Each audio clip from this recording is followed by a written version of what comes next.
You're listening to The Drew Yari Show.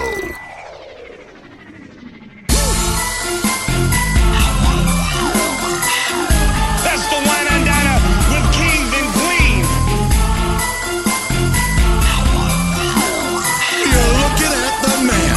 You're listening to The Drew Yari Show.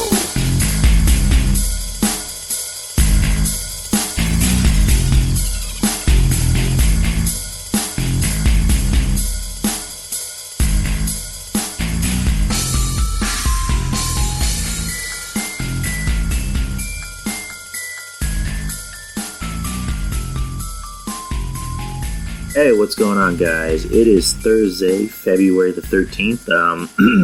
Doing things a little early today. Going to be celebrating Valentine's Day early. Welcome to, I'm saying I'm alive. Welcome to another episode of my podcast, Drew Yari Show. I'm back.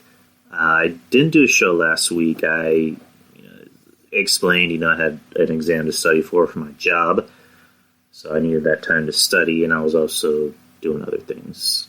So it prevented me from having time to do a podcast, and also I was kind of ill prepared. So if I'm going to do this show, I need to make sure I'm prepared.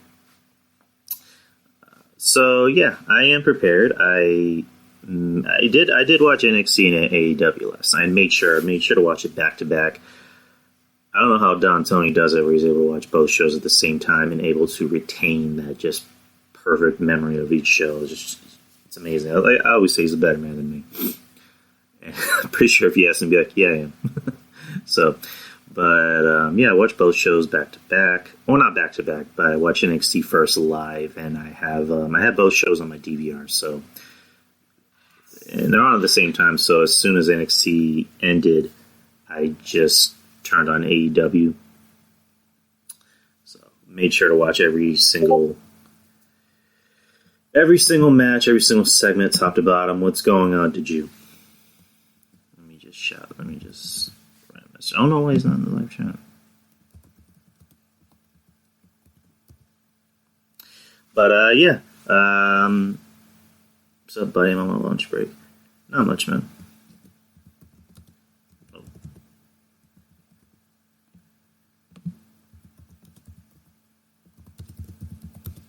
Sorry, I'm just writing.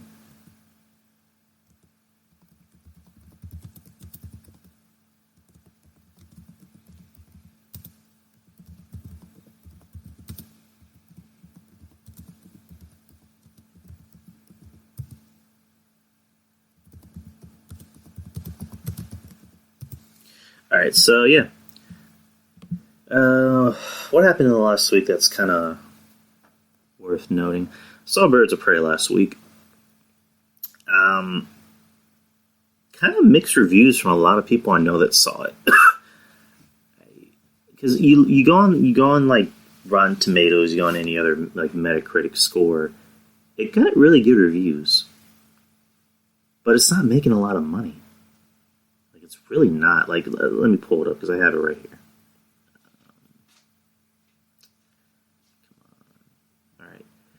Opening weekend, 33 million, which is the last thing I remember. Literally, I almost fell in my chair when I read this.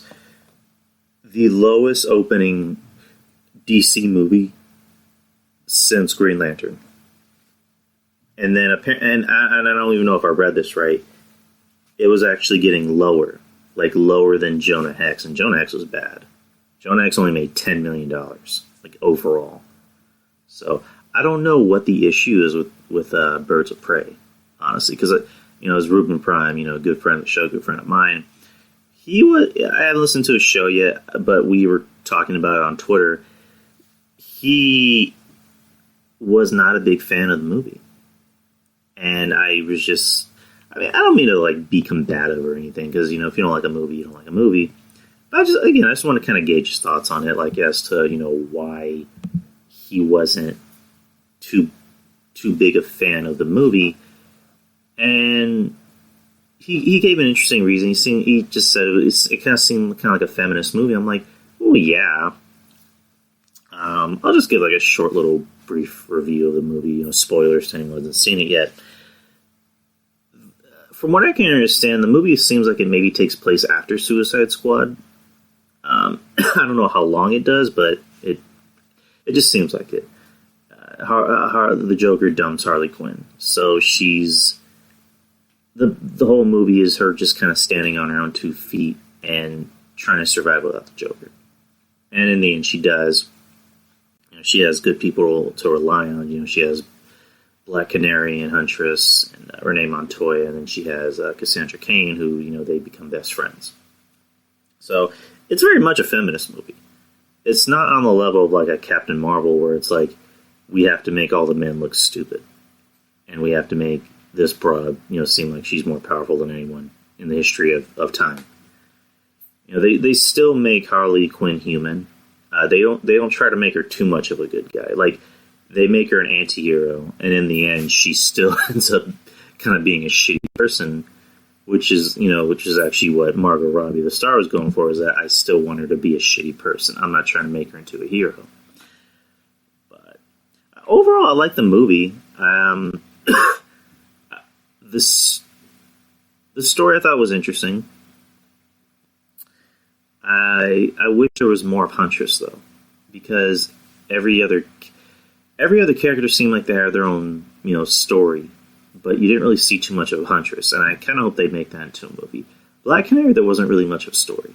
The only thing that they told about her was that her mom, had the same powers as her, and that she ended up dying in the streets. Like, I think they said she was a cop. So there was really no mention of her ever, I guess, being a hero before she decided to live in a shitty apartment, or if she ever had any connection to the Green Arrow. Which, I mean, I read a rumor that the Green Arrow was supposed to appear in the movie for like a second, but you didn't really see him. You saw the costume, you heard the voice. That would have been pretty dope if he did. But the whole movie's about women, and it's not about who they're dating. But with Black Canary in the movies now, it's a sure thing that we're going to get Green Arrow, especially with the show ending. But back to the movie. The comedy worked. Margot Robbie, she's charismatic and charming enough to pull off the role. I mean, she's slowly going to the elite group of actors as superheroes, where you can't really picture anyone else in that role, and she's just really knocked it out of the park. I mean, this was her movie. I know a lot of people, I think their issue with the movie is they think that she can't really carry a movie on her own, which I just disagree with. If I had to really kind of gauge why I think people didn't like the movie, I'm not saying this is everyone. I'm not saying this is Ruben. Ruben has his own reasons, and I respect him. I'm saying with a lot of other people, I think the reason why is because, and this is coming from a friend of mine who doesn't even like superhero movies, doesn't even like mainstream movies, but he made an interesting point where he said a lot of guys out there, there's still a lot of guys out there that have that macho, dickheaded, reason of thinking, where it's like that they don't want to watch anything that involves women, quote unquote, kicking ass or being badasses or being stronger than them. Which is why you look at the WNBA. The WNBA is just boring and shit to watch. I mean, no disrespect to women who play in the WNBA, no disrespect to women who play basketball, but I'm not going to watch the WNBA. I hardly watch the NBA, but I'm not going to watch the WNBA. Or women's volleyball, or women's baseball. It's just, it's not a sexist thing. It just doesn't appeal to me. I'm not really interested in that. I'm not interested in a lot of guy sports, so, I mean, it's not a sexist thing. But, I mean, you look at what's going on in the women's division in WWE. It's not really that interesting anymore, because it seems like it's just dominated by the same people, which is Becky, Charlotte, Bayley, and Sasha. It's really not that interesting. They try to make it out to be like it's bigger than it is.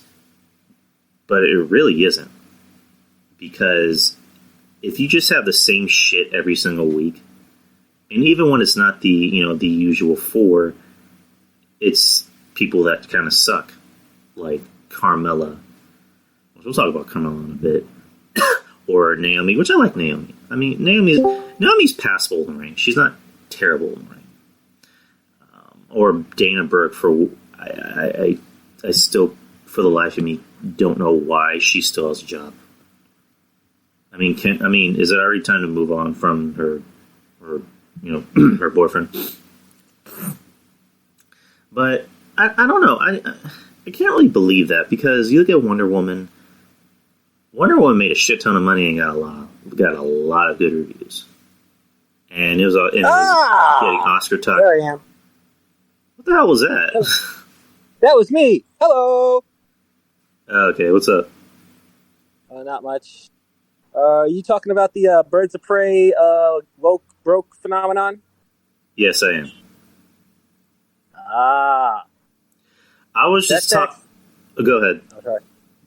That's actually happening in more and more movies than expected, believe it or not. Like, basically, it's the content and the writing that actually offends, that actually undermines the whole film, is what they're finding out, that I've seen anyway. Because, I mean, apparently their core demographic are men that like the comic book. But if you're actually debasing and insulting and portraying the men, your key demographic, and only celebrating the opposite gender, then that's demeaning and insulting.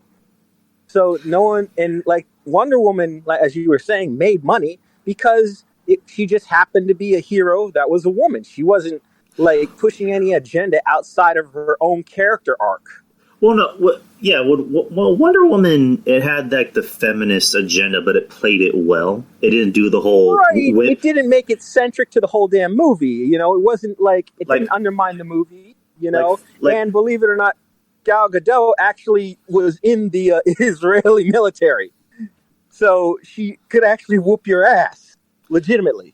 Yeah, and also, for example, you had Chris Pine in the movie. They could have easily made him look like a punk, but he was actually almost like her equal in the movie. Like, he was just as important as her. He was like he shined in his own way.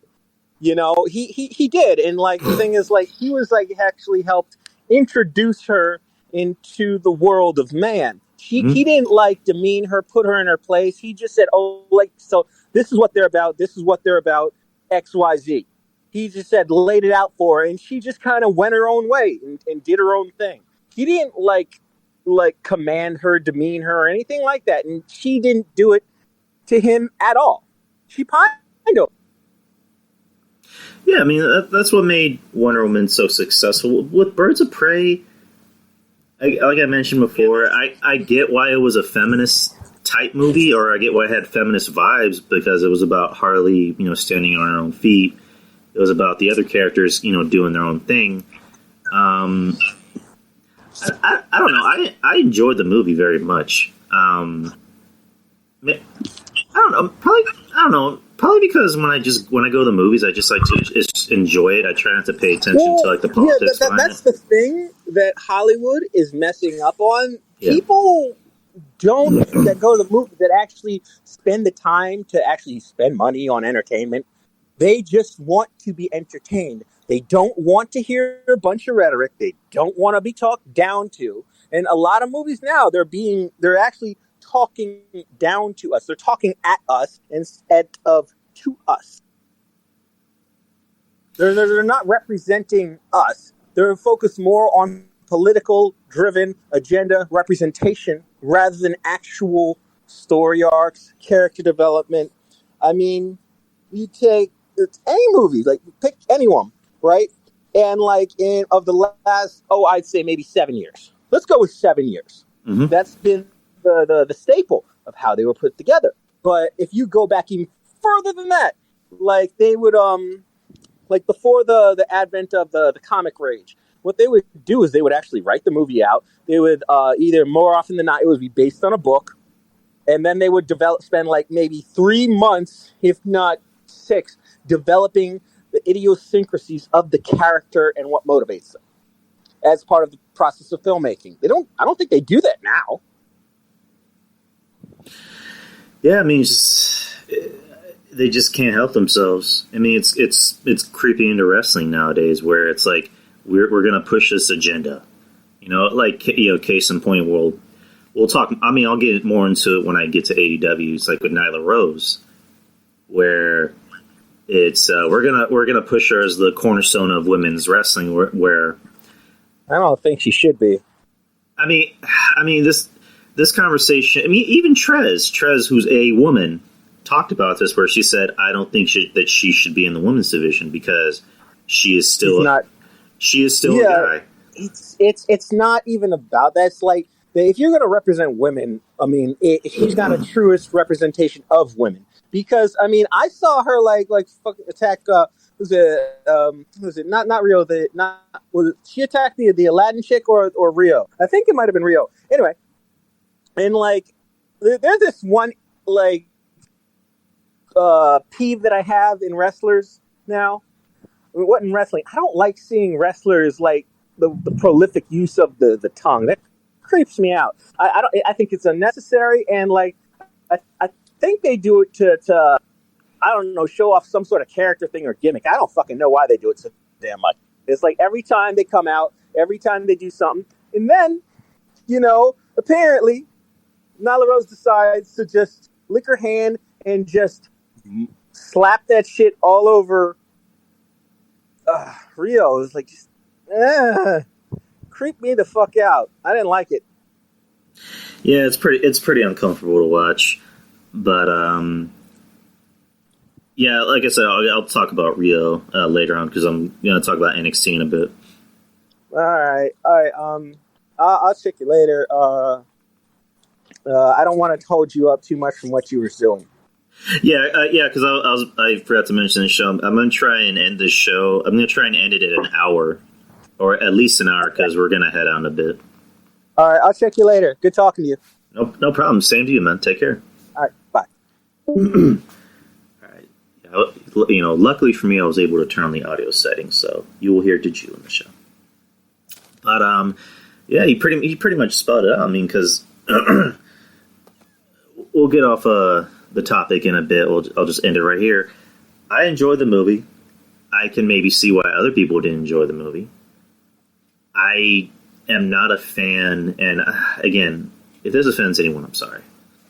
I'm just not a fan of the comic book movies and comic books pushing these social agendas. I was listening to Kevin Smith's podcast yesterday. He hasn't been on lately because he's been, pushing the movie, which, I mean, it's been 4 months already, so I don't know why he's still doing a roadshow for it. But Mark Bernard, his co-host, has been, before he's been special guest on the show. He said something that and again, this is how I perceived it, where he talked about he doesn't like the term forced diversity when it comes to movies and, comic books or superhero movies or whatever you want to call it. Where, again, this is how I perceived it, and his co-host kind of echoed the same thing, where basically saying if you have a problem with forced diversity, then that says a lot about you. Or if you have I'm trying to think of the right way to say it. If you have a problem with diversity in any form of entertainment, then that says a lot about you. That's just how I took it. I like Mark. Mark tends to say things that are not always going to be the popular opinion. But it's not that we have it's not that I have a problem with diversity. I'm fine with diversity. I don't have a problem with a gay superhero. But how's about making an entirely new character? Don't make Captain America gay. Don't make Batman gay. I don't want to see a gay Batman. Make an entirely new character. Just make a similar Batman character. Make a character that's similar to Batman and make him gay. Don't make Bruce Wayne gay. I mean, I would love to see a black Batman. That'd be friggin' awesome. But you can't make him Bruce Wayne. I mean, Peter Parker should have been black a very long time ago. And that caused a lot of outrage with a lot of people. So that's why they made Miles Morales. Which he became just as popular as Peter Parker. And I like Miles Morales. He's a dope character. I love his suit, by the way. But yeah, the whole forced diversity thing, it is just what it is. It's forced because it seems like you're making these characters the way they are, or what you want them to be, because you just want to do it. Instead of, let's have it happen organically. Or let's have this be a thing that could either be an issue, a problem, or something the character deals with. Instead of just, hey, I'm gay. Well, how are you gay? I don't know, I'm just gay. It's like, in this movie they said Harley Quinn is bisexual. I didn't get that vibe from in the movie. I mean, it would make sense because it's Harley Quinn. So I don't know, but there's a lot of the diversity in not just comic book movies, just in movies in general, it's just forced. They're doing a Buffy the Vampire reboot series, and the main girl is going to be black. Which, again, I don't have an issue. Again, I don't have an issue. I am the furthest thing from a racist or a homophobe, but do it because you think it's the right thing to do. Do it because it would make sense for the character. Don't just do it because you think it's the in thing to do. You know what I mean? Or, the whole thing with they made Ariel black for the Little Mermaid movie. That's what got Trez thrown into Twitter jail. And it is, again, it's not a race thing. It's not a race thing. Again, it's just one of those things that feels forced. If you're going to reboot something, have that race change or that sexual gender change or whatever change make sense for that character. Like, have it be, like I mentioned earlier, have it be an issue, a problem, or something that they deal with. That's really about it. Like, go see Birds of Prey. I mean, if you don't like it, you don't like it. That's really all it comes down to. So we got NXT. That was last night. The ratings haven't came out yet. Usually the ratings come out by the time I do the show, but again, I'm doing it early. So, like I said, I'm going to try and get out of here around an hour. If we have to go an hour and 15, we will. But I want to try and get out of here pretty soon because I want to take a shower, get dressed, and go start our day. So NXT begins with Roderick Strong calling out the Velveteen Dream. Velveteen Dream returned last week and went after Roderick Strong in the SWA after they took him out a while back. On his trunks, he has air sprayed Roderick Strong's wife and his son, which we'll talk about that in a bit. So Roderick Strong comes out, calls out Velveteen Dream, and then Bronson Reed comes out. Bronson Reed, another big guy in singlets, which we'll talk about later when I get to AEW. They have a match. It's a pretty decent match. During the match, Velveteen Dream, he doesn't come out, but he turns out the lights and has it like black and purple. Distracts Roderick Strong. Roderick Strong still ends up winning anyway, which, again, attention to detail. It's like, wouldn't it have made more sense to have Bronson Reed win the match? To just further piss off Roderick Strong. I don't know, that's just me. So Velveteen Dream comes on the screen looking like Hollywood Hulk Hogan. The guy Patrick is legit friends with Hogan in real life, which is pretty interesting. So calls him out and then continues to talk about his wife and kid, which I'm just looking at this from a real life perspective. Velveteen Dream's supposed to be the face in this. And Roderick Strong is supposed to be the heel. Velveteen Dream is talking about Roderick Strong's wife and kids. He's saying, if anything were to ever happen to Roderick Strong, I would fulfill your wife's needs. And he has their pictures, on his ass. How is Strong the heel when he's mad that this other guy is talking about his family for no reason? And how is Velveteen Dream the face for talking about this other guy's family for no reason? I wouldn't say it's too similar, but it's like when Enzo was going after Lana, and Enzo was supposed to be the face, and Rusev was the heel, and then Rusev ends up beating the shit out of Enzo, but we're supposed to boo Rusev for protecting his wife's honor. Like I don't, it's kind of odd. But I guess I think they're having a match at Takeover Portland. Again, there's a lot of things we'll talk about later in the show. But what's next? Dakota Kai versus Candice LeRae. Who won?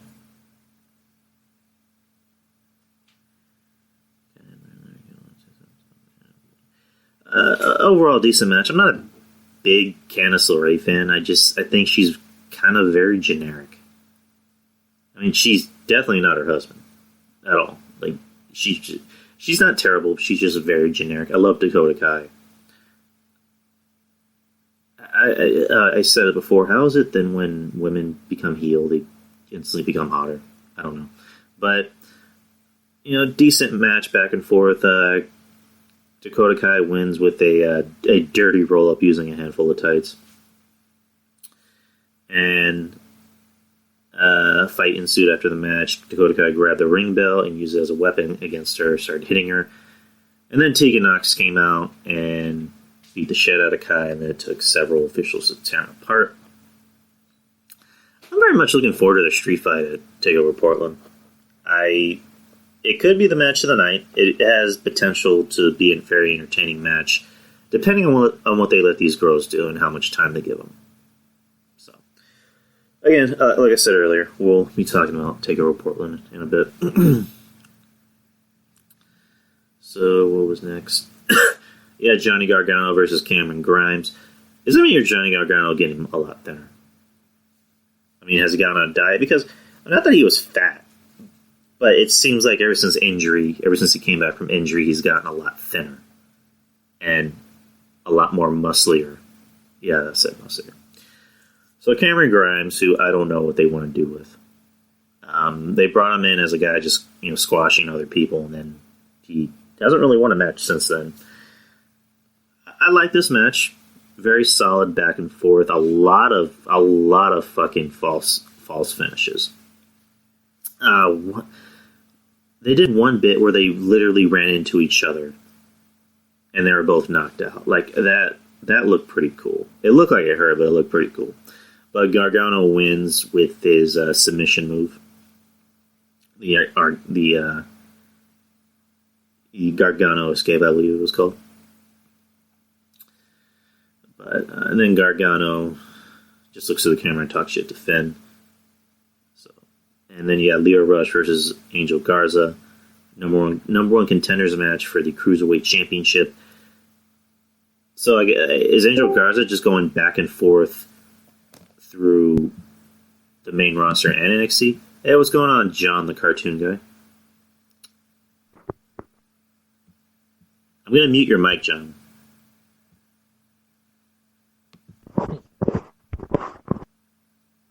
I'm going to mute your mic, John, all right? If there's anything you want to add in the conversation, you're always welcome to unmute yourself and give your piece on it. But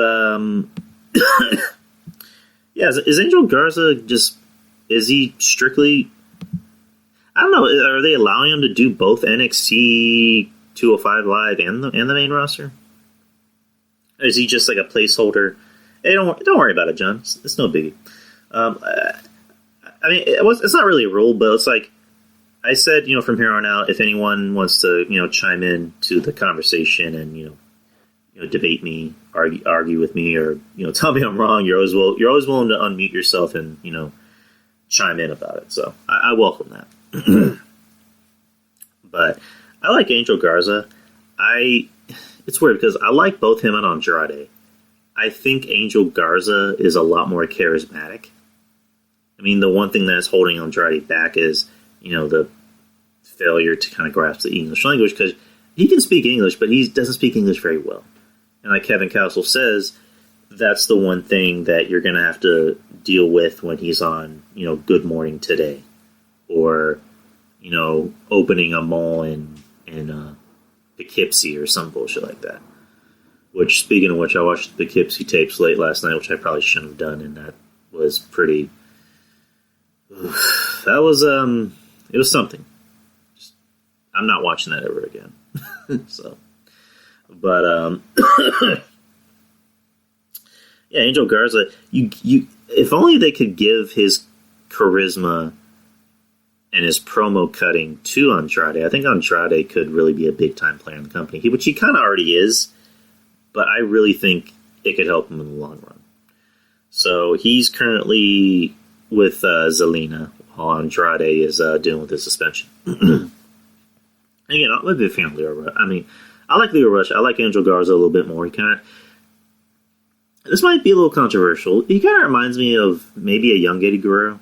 Not Latino Heat Eddie Guerrero, but a young Eddie Guerrero. I can see the comparisons there, but I mean, could he be as big a star as Eddie? I mean, you never know. So we'll see. I also don't think it's fair to compare people, but that's just who I see when I see him. Great match between these two. These two, Rush and Angel Garza, they seem like they just always have good chemistry and that they're always on and they never miss a beat. They know how to work with each other, which, I mean, you look at the size difference. Garza is a lot bigger, a little taller than, Rush. Rush is, very small, very, very small, but talented as fuck. Charismatic as hell.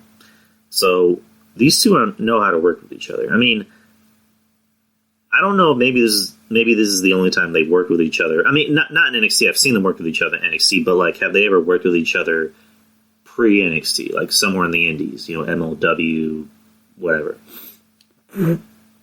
Because these two really know how to work with each other. Like, I don't know. I wouldn't mind watching a best 3 out of 4 series with these two.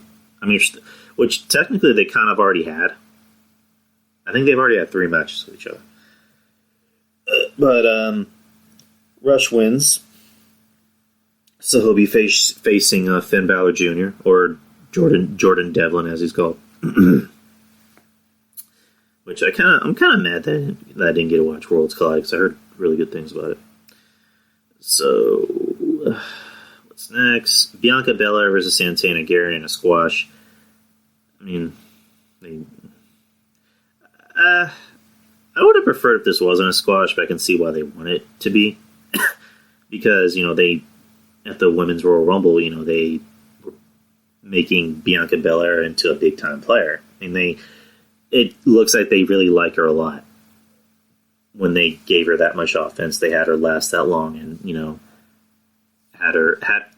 mean, here's one thing that they don't really seem to point out. Her and Shayna both tied as far as eliminations go. They had 8, which is the most in, the Royal Rumble for the women.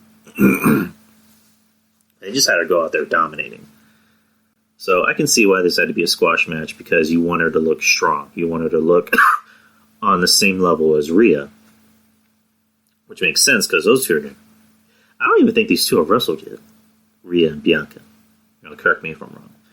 But I don't think they've wrestled. And I'm interested in seeing the match, because these two are both built like brick shit houses. Rhea's a big girl. Not fat, but she's a big girl. She's tall and she's muscular. And then you got the same thing with Bianca. She's pretty tall. And, I think she used to be a fitness trainer before she became a wrestler. Oh, man, I should have got some water. And these two are just going to beat the shit out of each other. So that could be the match of the night. So yeah, so then Rhea came out and just talked a little shit, and that's really about it. Then you got the main event. You got Adam Cole versus Kushida.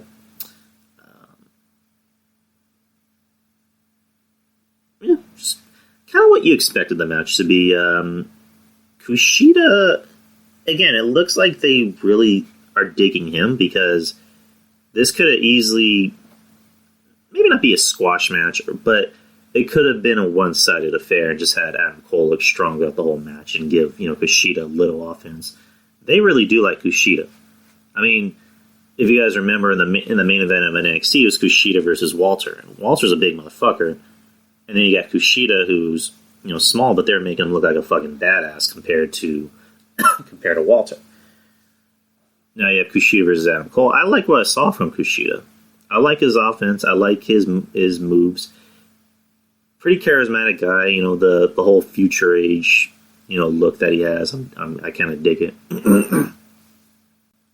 So I don't know what they're going to do with him. I don't know what his glass ceiling is. Could it be the NXT title? I don't know. Could it be the North American Championship? And my cat has decided to sit on my laptop case. Hey, get off my laptop case. She doesn't listen to me. But, could it be the Cruiserweight Championship? He could be the Cruiserweight Champion. But, you never know. You never know what goes on in NXT or WWE. But Adam Cole, gets the win. And then you have Tommaso Ciampa come out, and they just have their little intense stare down, and that's really the end of the end of NXT. Overall, pretty good show from top to bottom. I can't imagine what the ratings are going to be. We'll talk about AEW in a bit, but I'll say this: I did like AEW this week. I liked what I saw. But let's talk about NXT Takeover Portland, which is going to be this Sunday. Which I actually forgot it was a Sunday, honestly. But yeah, NXT Takeover Portland in Portland, Oregon at the Moda Center. February 16th. Where did my recorder go? So, matches. Let's look at the matches. The matches on card will be, I'm just going in order from 1 to 6. Rhea Ripley versus Bianca Belair for the NXT Women's Championship. Rhea Ripley. They're pushing Rhea versus Charlotte at Mania. Here's one thing I'm wondering. So would Rhea be having to pull double duty that weekend? Is she going to be at both the takeover that's going to be for WrestleMania and then actual WrestleMania? Obviously they think the world of this girl.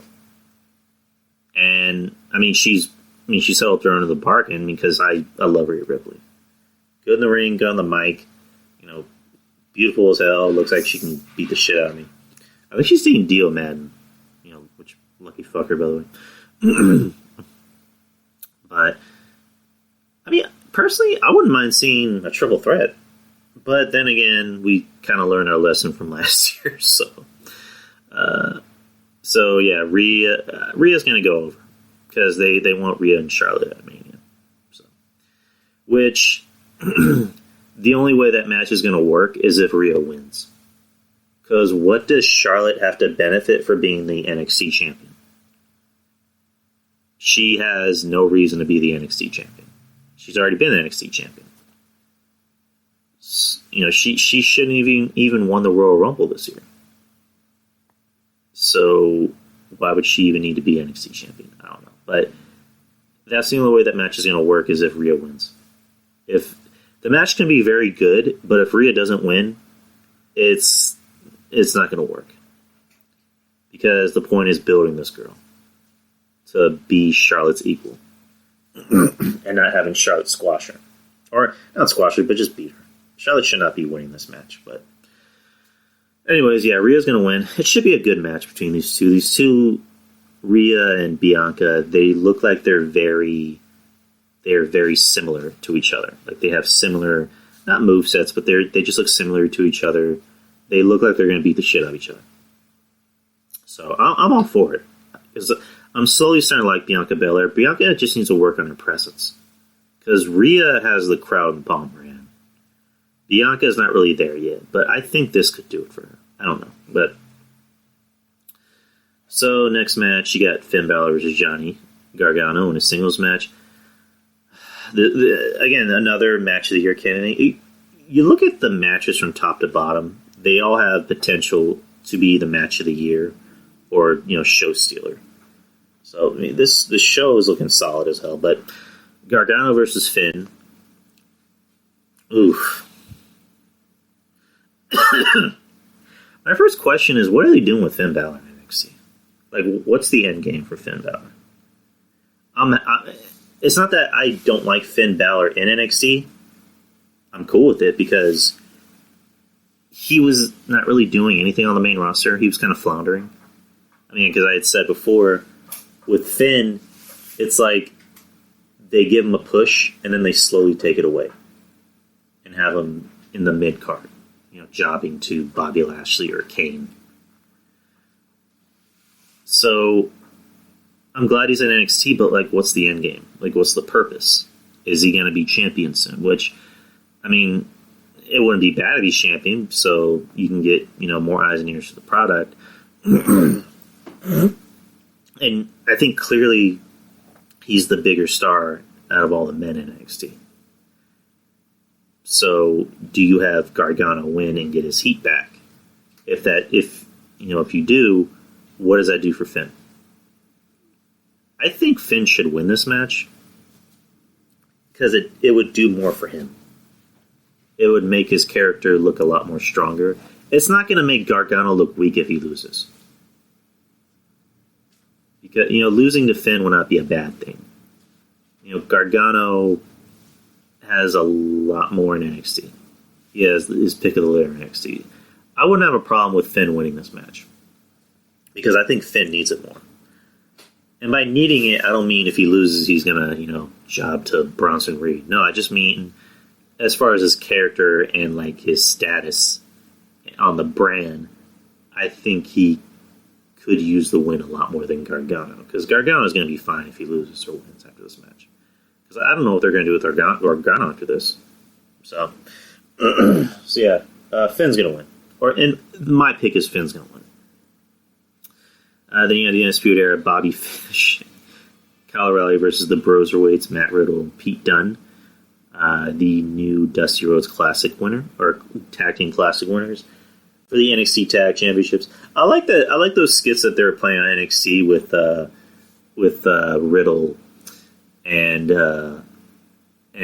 Pete Dunne, where they're trying to get to Portland, but shit keeps happening where it's stopping them from getting to Portland.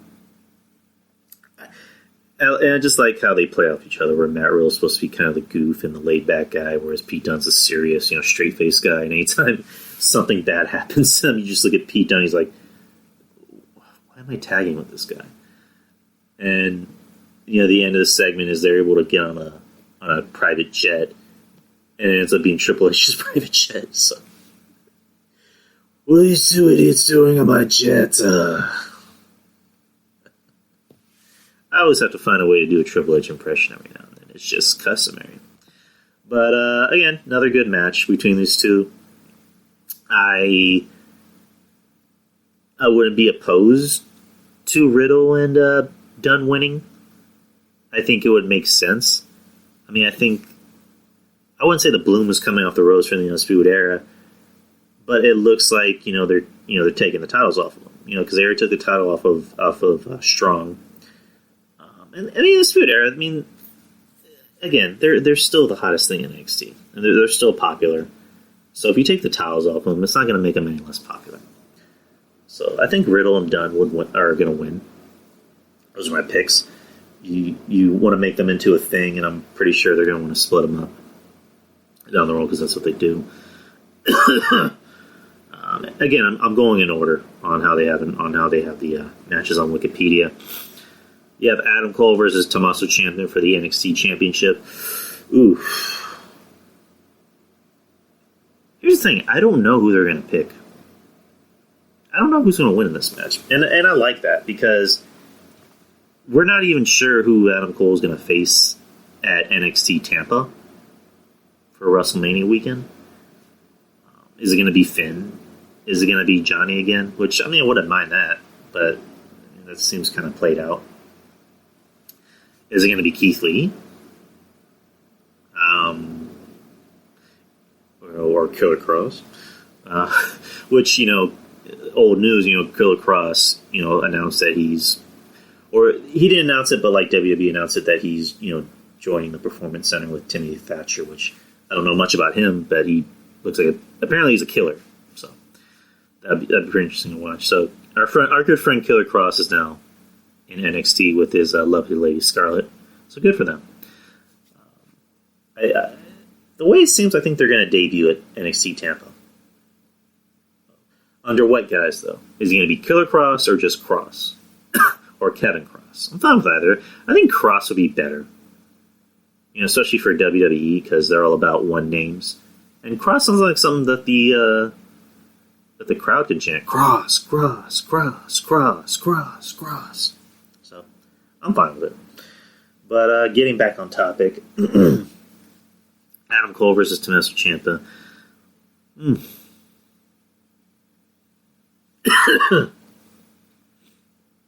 I just mentioned how it looks like they want to take the titles off of Undisputed Era. I don't know. Again, the outcome of this match, I'd be fine with either because I like both guys. I don't know. It's just one of those things where I don't know what they want to do with Adam Cole or with the NXT title at Takeover Tampa, and I don't know if they want to put the title on Ciampa again. So I don't know. But if you had to put a gun to my head, I'd say Cole. Just so they can say he's been the champion for over a year, and he's gonna drop the title at Tampa. So I don't know. I'd say Cole. I'm fine with Cole winning this. Ciampa's already over, so he doesn't really need to be champion. Then you got Dakota Kai versus Tegan Nox in a street fight. Again, I mentioned earlier, if they let these girls go out there and just do it and just work their own style, which I mean it's NXT, so I'm pretty sure they will. This could be a good match. This could be fun. Maybe not match of the year or match of the night. It could be a fun match. It could be a fun, kick-ass match to watch with these two. I mean, and they're both friends, so you can imagine the chemistry is going to be there. But it just matters how the show's going to push it. But I would pick Tegan Nox. Actually, no, I'm going to pick Dakota Kai. It's just a preference.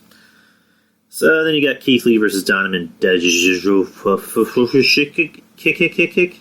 I'm playing Donovan Dijakovic versus Keith Lee versus Donovan Dijakovic for the NXT North American Championship. Should be a solid match. These two have worked together in the past. There was a point where they were having these two constantly work each other like each and every week, and it was getting a little not boring, but it's just like we've seen this. Come on. And now they're on a bigger stage, so I think Keith Lee's going to win. The guy's red hot, and I like Donovan Dijakovic. My only problem with him is I don't like that he sells for guys that are smaller than him. And what I mean by that is that he's a pretty big looking motherfucker. And I just remember a match he has with Adam Cole, and it's not that I have a problem with him selling. It's just he's looking like it's actually really hurting him a lot worse than it should. It's like if he's having a match with Keith Lee, okay, that makes sense.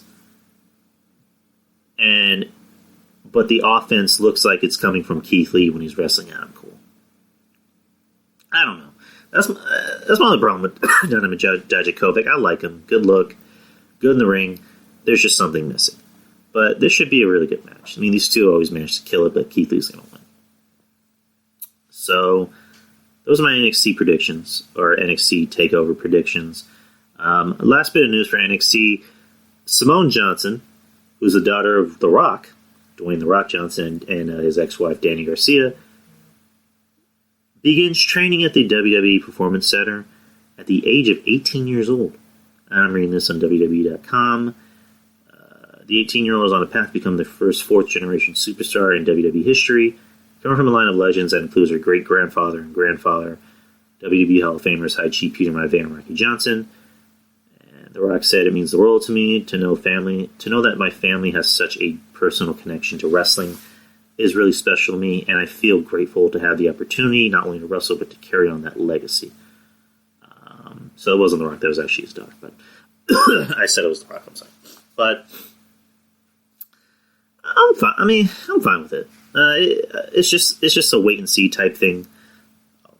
It's been proven that, just because you're the child of, fill in the blank, a famous wrestler, it's not always going to work. You had Charlotte Flair, and it worked because, Charlotte Flair, she's committed to it, and, she knows how to go out there and work. She knows how out there and kind of promo. She has good charisma. And other examples, Ted DiBiase Jr., that didn't really work out that well. Manu. I forget who the hell he was really. I think it was Jimmy Snuka, I believe. And then you had Deuce from Deuce and Domino. That didn't really work. So, and she's young, so she has a lot to learn. For all we know, she probably won't even really be on the main roster for maybe another year and a half. So, I can't imagine what kind of training this girl has had. So, if she can even have like half of her father's charisma, I think she'll be okay. Charisma and talent, I think she'll be okay if she can at least have that. Talent will work, but she needs charisma. Talent will only get you so far. Charisma, I think, is the one thing that can really put you over the pedestal. So, for all we know, she could be, wrestling at WrestleMania in 3 years against Charlotte. So, who knows? Who knows? I don't know. But it's if not for circumstances, Tessa Blanchard. I forgot about Tessa Blanchard. I think a lot of people forgot about Tessa Blanchard already. I guess that's what happens not only when you're on Impact, but you have apparently said the N-word at black wrestlers and spit at them. So, take away all the racist stuff and take away Impact. Tessa Blanchard is very talented. She is very talented. So, yeah, Simone Johnson, it's wait and see. For me, it's a wait and see thing. We don't know how she's going to actually be in the ring. Because if you remember Shaul Guerrero, the daughter of Eddie Guerrero, she tried being a thing in NXT. It didn't work out for her. And also, I don't know if I'm wrong, I think she maybe gave an interview where she said that she admits that she wasn't that good. And I don't think her heart was in it. So, again, correct me if I'm wrong. But, yeah, we'll just wait and see. We'll see how this works out. Like I said, if she can have, maybe even half of her dad's charisma and talent, I think Charlotte's on the look. I think Charlotte's going to be like, oh, shit. So, but, yeah, I'm happy for her. She seems like a nice kid. And I love The Rock. But, anyways, let's close the show up by talking about NXT Eric Watts. Yeah, I'm a little bit too young to remember that, man. I'm 30, so I don't remember Eric Watts. I know who Bill Watts is, obviously, but I'm a little bit younger to remember that. So AEW was last night. Again, I watched it literally right after NXT. The show begins with Hangman Adam Page and Kenny Omega. You didn't miss much there. Yeah, it seems like it. Versus SCU for the AEW World Tag Team Championships. Before the match started, you had the Dark Order appear on screen and talk a lot of shit. What's going on, Maurice? I don't know what they're trying to do with the Dark Order. There's the whole thing with Matt Hardy, where Matt Hardy put on his Twitter goodbye, and then the leader of the Dark Order saying, "You say goodbye, I say hello." There's rumors that Matt Hardy he's letting his contract run up, and he might even go to AEW and be the leader of the Dark Order. That would be interesting. That would make the Dark Order a little bit interesting because Matt Hardy has a good mind for the business. He knows how to make shit interesting. He made Broken Man interesting. And it became bigger than it was. Or bigger than we thought it would be. But good match between these two. A lot of people thought the match was amazing. I mean, I thought the match was okay. I don't care for SCU. Honestly, I'm not a big fan of Kazarian. I think Scorpio Sky is okay. And I don't want to see not Daniel Bryan, Christopher Daniels on a 2020 wrestling show. I hardly even wanted to see him in a 2005 Impact Wrestling show or a TNA Impact Zone show. So, but it wasn't a bad match. Omega and Paige get the win. Continue to tease Paige's alcoholism, which John Draper from Wrestling Soup last week made an interesting point where it's like, why is Adam Page mad at the Elite? Why are they having him drink?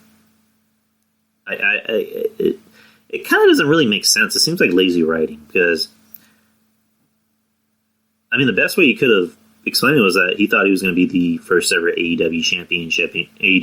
He got screwed, and his friends are supposed to be like the VPs or the bosses of the company, and they don't want to give him a rematch. So I think that would make a lot more sense than just having him be like, I'm angry, so I'm just going to drink every 5 minutes. So, whatever. And I like Adam Page, but I just don't like what they're doing with them.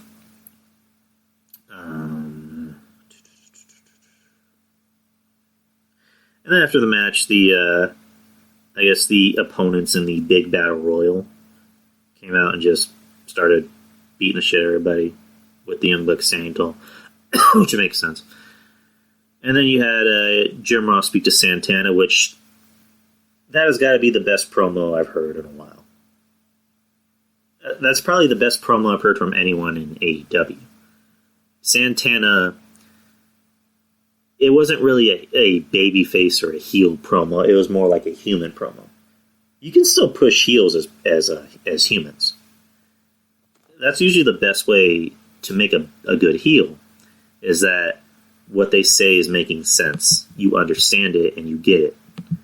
He proceeds to tell a story about how his dad legit, was losing his eyesight at age 15.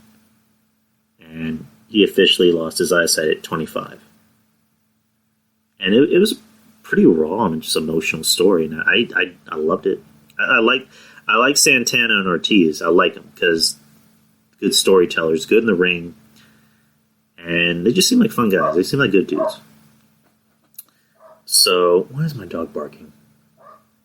My dog will literally bark at the driveway for no reason. Give me 1 second. I need to check what the fuck this is. Talk amongst yourselves.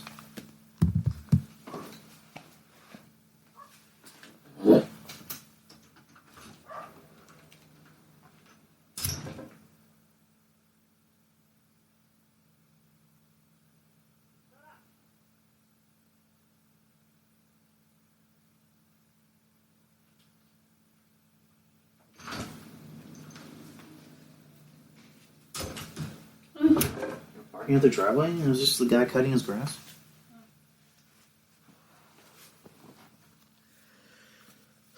Sorry about that. But yeah, promo was amazing. I suggest you watch it. Look it up on YouTube, watch it. It was just an amazing promo. Just so much raw emotion in there. He had Darby Allin challenge Sammy Guevara to a match at Revolution. Apparently, they injured his throat by holding his skateboard next to his throat and crushing it. I think Darby Allin's just kind of a douche. Personally, I know a lot of people like him. I just think he's kind of a pompous douche.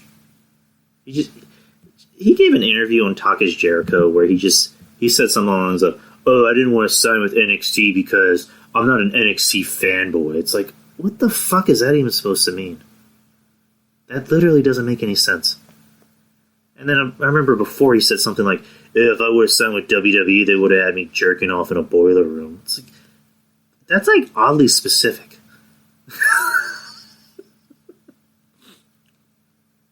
I mean, Can you imagine the pitch meeting? All right, Darby, we're gonna have you lay next to your skateboard, and then you're just gonna start jerking off, just jerking off everywhere. But Vince, what does that have to do with wrestling? Jerk off, yeah, it's good shit. Sorry about that, but it's good shit. But that is some good shit, John. So, Sammy Guevara and Darby Allin are apparently at the next Revolution. So, the next match you have is Sammy Guevara and with Jake Hager versus Dustin Rhodes. I forgot to mention AEW was in Texas. It was in Austin, which is not too far from me. And a friend of mine went, so I don't know. I think if I was able to go, I would have went. But the crowd seemed very hot for Dustin. Dustin being a Texas native, and the guy out there working like he's 30. Like, I don't know how he still does it, but the guy can work. The guy could tell a good story in the ring.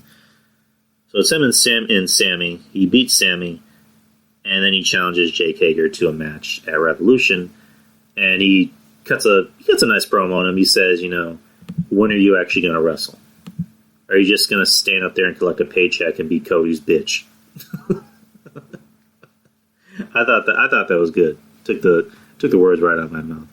And they ended up announcing it is going to be Jake Hager versus Dustin at Revolution. And by the way, Sammy Guevara sucks. I just thought I'd say that. He sucks. I don't think he's very talented. So, what's next?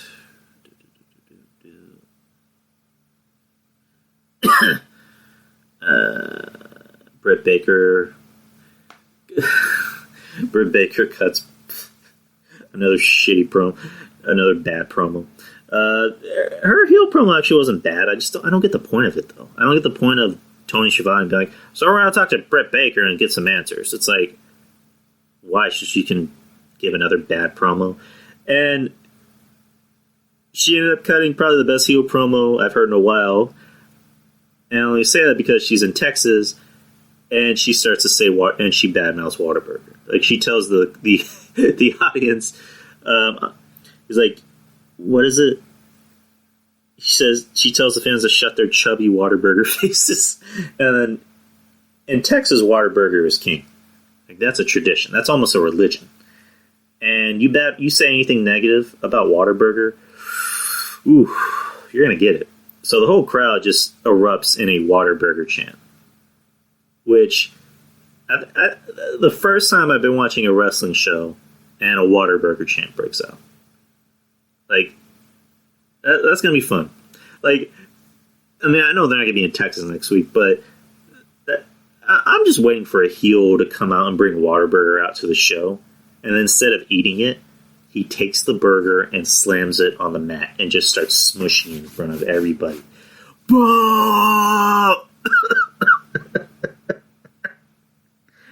I'm waiting for MJF to do that. If MJF does that, I'm going to hate him for doing that, but I'm going to love him for doing that. Oh, man. Great way to get Texas heat. Yes, John. That would... Ooh. He would be more hated than Ozzy Osbourne here. like by a mile. Next match is Rio versus Nyla Rose for the AEW Women's Championship. Nyla Rose wins and becomes the second AEW Women's Champion. I mean, the crowd seemed like they were into the match. I wasn't. I made it very clear I don't like the women's division in AEW. They have a lot of work to do. Rio, I don't want to be that guy, but it seems like she was in the spot she was in because of Kenny Omega. Like, I don't know if they're dating or it's because that's her friend, or I don't know, but evidently you're not alone. Yeah, I just wasn't a fan of Rio. Like, the moment I saw her on the first AEW show, I just thought, this girl does not look very comfortable being on TV. Like, she does not. And Nyla Rose, like, I mean, the fact that she's in the women's division, like, again, I'm not a very PC person. This isn't a PC show. Nyla Rose is born a dude. She should not be working with women. Yes, she now identifies as a woman, but she should not be wrestling women. She could still hurt other women.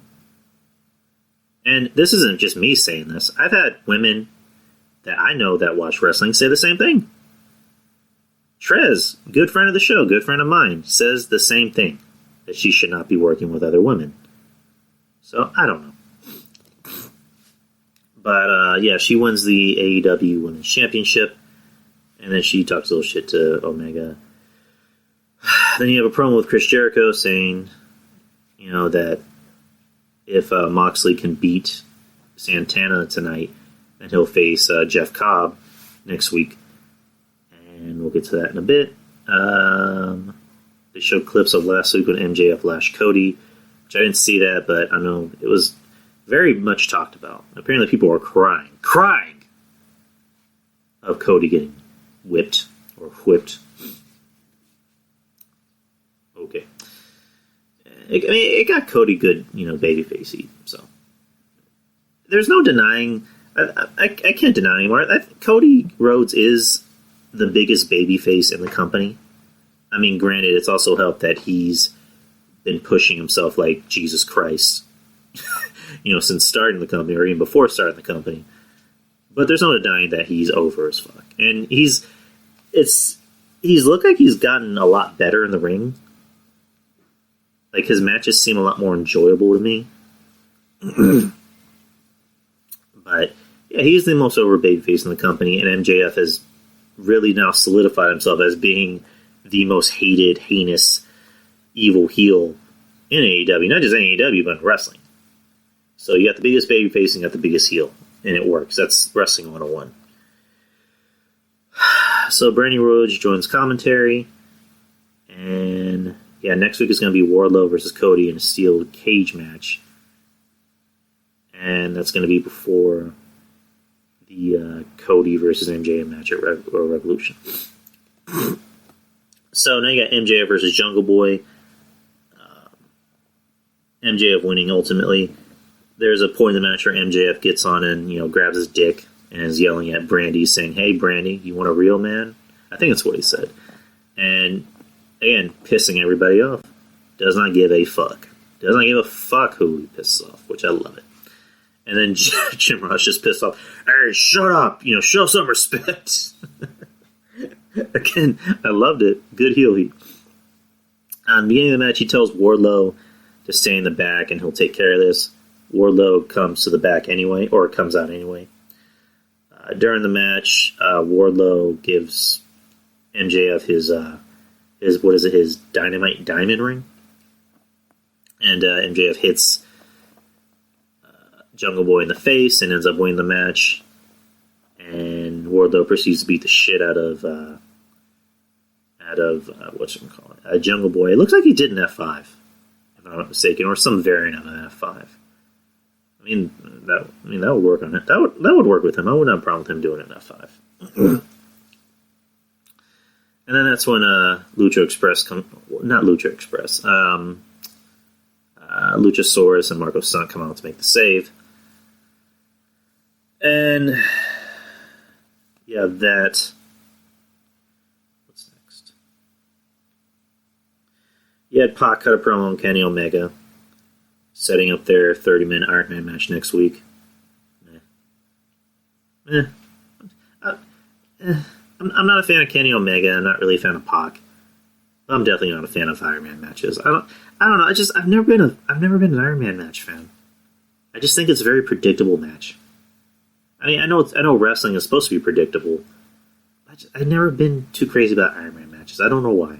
I never have. But they announced that Hangman Page and Kenny Omega will be defending against the Lucha Bros next week, which that should be a good match. I like the Lucha Bros. I'm a big fan of Pentagon and Phoenix. So you got then you got the main event being Moxley versus Santana. The main event with Ortiz. Ortiz is pretty funny. Ortiz has great facial expressions, and he can sell like a motherfucker. So cuts right to the end of the match. Moxley ends up winning, and after which the Inner Circle comes out and just proceeds to beat the shit out of him. Then you have Jeff Cobb come out, who's apparently Jericho's bounty hunter and mercenary, which, alright, we'll go with that. And he just beats the shit out of Moxley, and that's how you end the show. That's the end of AEW Dynamite this week. My question is, what is with stocky guys, short stocky guys, always wearing singlets? Because you have Jeff Cobb, which I think I might have astounded Brian BK, who was like, you don't know who Jeff Cobb is? And he's just like, talking about him in Lucha Underground. I'm like, dude, I never watched Lucha Underground, so I literally have no clue who that is. And yeah, so Jeff Cobb does it, Big E does it, Pete Dunne does it, and Otis does it. I guess it makes sense because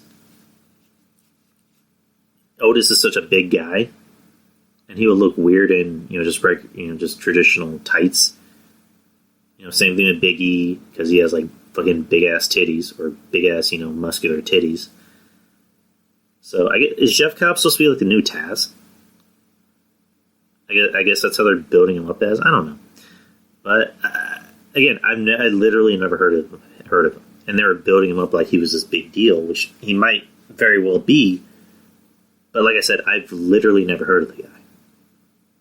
And granted, I don't watch a lot of wrestling outside of I don't really watch Ring of Honor that much. I don't really watch anything else outside of that, like indies, like indie talent. I mean, the only reason why I knew who Killer Cross was because it was of Kevin Castle, so I watched a lot of Killer Cross's shit, and that's why I became a big fan. So Jeff Cobb, I literally had no clue who he was. But, I don't know, maybe I'll like him. I don't know, but I was just giving my opinion. I had no clue who this guy was, so why am I supposed to take him seriously? I guess I'll find out why I'm supposed to take him seriously, and why he's a mercenary, quote-unquote. But let's see. We're at an hour and 15. I think I'm going to end it right here, because like I said, as I mentioned earlier, I want to try and get out of here as soon as I can. The hour and 15 would be, or hour and 14 would be cutting a little close, but shout outs to Wrestling Soup. Head to their Patreon. John Draper has a show, or he has two shows. He has Global Balding and he has Side Song with him and Mish. And then you got Joey Numbers, which he had a good chuckle out of me talking about Poughkeepsie Tapes, which the only reason why I watched is because he kept talking about it. So head to their Patreon, just $5. You get all types of cool shit. You go to DTKC. Their shows literally has been every Monday after Raw. And for DT, you have his video shows. He'll do video shows on YouTube, which are really good, by the way, because I've been listening to DT for so long that, I guess it's just me, but like, you ever like listen to someone's voice for so long and you just have a good idea in your head of what they look like? DT looks exactly what I thought he'd look like, and I'm not saying that's a bad thing. And I like DT. We all like DT. DT's a good dude. He's always been nothing but cool to me. I mean, granted, we don't talk a lot, but when we have, he's always been very nice. He's put me over a couple times, so good for DT. I love DT. I'm going to put him over here. Not that he needs it, but I'm going to put him over anyway. But I go to their Patreon, just $5, same deal. Kev has two shows. He has a solo show, Castle Chronicles, and then he has a show with our good friend Trez called the K&T Podcast. Kevin Trez. So look out for that. You have the Ruben Prime TV podcast, which you can find anywhere. You have Wrestling Court with Julian and Rob. You have oh my god, I just blanked. You have Texas Podcast Massacre. If you're a fan of horror movies, younger, old, newer or old, these guys review everything, even bad movies. I've been on the show 3 times. I was just on a 3rd time where we reviewed Insidious Chapter 2. So I'm hoping to be back on pretty soon. We'll see how it works out. It's up to them, not me. But you have B Show Brian. You can find him on Spreaker. I think he's on Google Play, if I'm not mistaken. Yeah, Bops and Bangers with our good friend Peter. The Peter position is no more, as far as I'm concerned. But Bops and Bangers is up there. If you're a fan of music, news, just music in general, whether it's about the news or whatever, he fills that need. He's a big music guy. I'm not sure. I forgot where you can find his show. I believe it's on Spotify, if I'm not mistaken, or Anchor. I'll have to ask him. Who else? You have the Trademark Show with Tyler. You have the Mark Report. You have trying to think of who else. You have the Architect Podcast with my good friend Derek. I haven't really seen him make any new episodes lately, so I'm gonna have to ask him about that. Like, what's going on? I don't know if they postponed the show or they canceled it. I hope they didn't cancel it.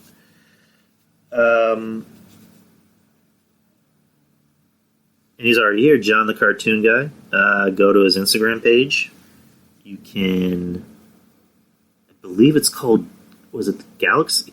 John, is it called Galaxy? The Galaxy Wrestling Federation?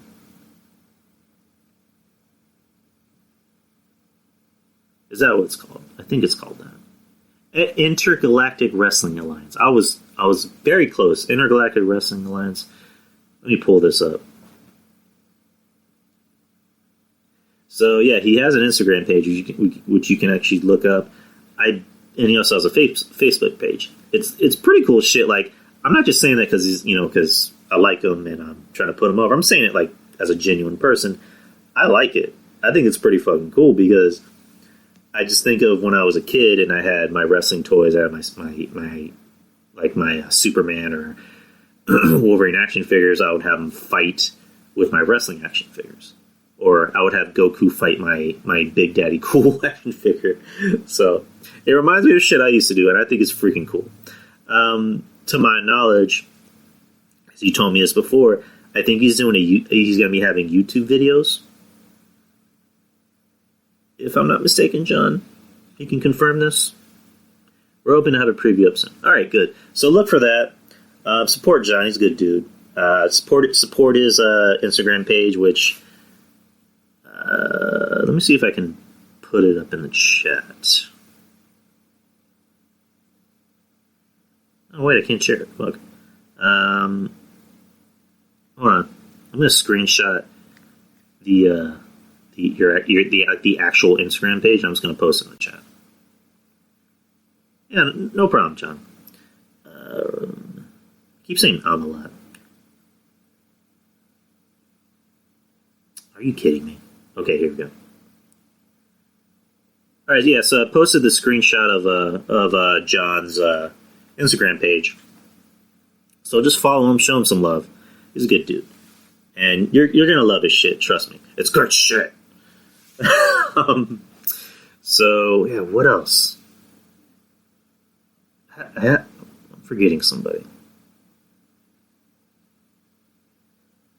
Yeah, it's again, if I'm forgetting anyone, I'm sorry. Just much love to anyone who shows me love, who supports the show, who downloads it, who shares it, who says nice things about it.